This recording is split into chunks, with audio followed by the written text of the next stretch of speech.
काल मी असेच बाहेर गेले होते, तर मी दोघांचं बोलणं ऐकलं, की काय आजकालची मुलं ही सगळी किंवा आजकालचे सगळेच जण ही सोशल मीडियावरच जास्त असतात, पुस्तकं वाचत नाही.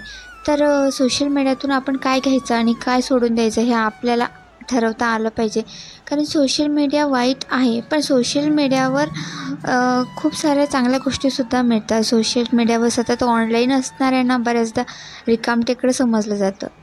पण खरं सांगायचं तर जसजसा काळ बदलला तसतशी संपर्काची माध्यमंसुद्धा बदलली आणि काळाबरोबर बदलणं आवश्यक आहे. आणि सध्या मार्केटिंगच्या जमान्यात तुम्ही सोशल मीडियाच्या वापराशिवाय तुमचा कोणताच व्यवसाय हा लोकप्रिय करू शकत नाही. तुम्हाला जास्तीत जास्त लोकांपर्यंत पोहोचायचं एकमेव माध्यम आहे ते म्हणजे सोशल मीडिया. त्यामुळे सोशल मीडियावर आपण काय बघतो यापेक्षा आपण काय करतो आणि काय घेतो हे जास्त महत्त्वाचं आहे.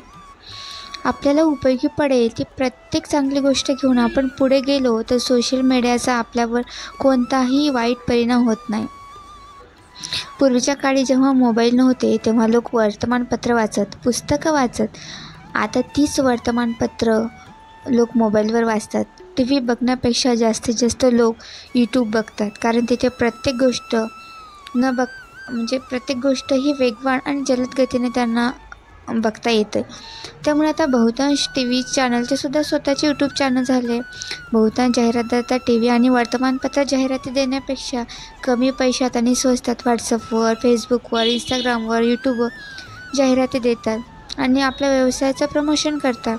प्रिंट मीडियापेक्षा इलेक्ट्रॉनिक मीडिया जास्त लोकप्रिय होताना आपल्याला दिसतो. काळ बदलला तसतसं काळाबरोबर साधनही बदलली. त्यामुळे अशा साधनांचा वापर जपून करणं आवश्यक. सोशल मीडिया खूप उपयोगी आहे, त्याचा उपयोग करून घेणं आवश्यक आहे. पण बऱ्याचदा चांगल्या गोष्टींपेक्षा वाईट गोष्टींकडेच लोक लवकर आकर्षित होतात.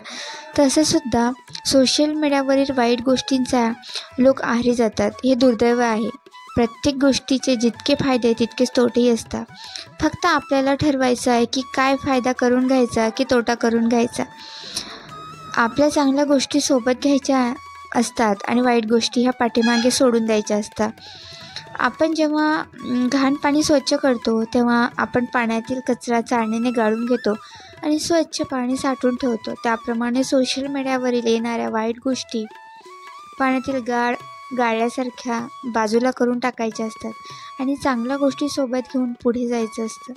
सोशल मीडियावर येणाऱ्या सगळ्याच गोष्टी वाईट असतात असं नाही, खूप चांगल्या गोष्टी पण आहेत. फक्त आपण काय घेतो आणि काय सोडून देतो यावर सगळं अवलंबून असतं. म्हणून चांगल्या गोष्टी घ्या आणि वाईट गोष्टी जिथल्या तिथे सोडून द्या आणि आपली प्रगती करून घ्या. कारण सोशल मीडियातून काय घ्यायचं आणि काय सोडून द्यायचं हे फक्त आपल्यावर अवलंबून आहे.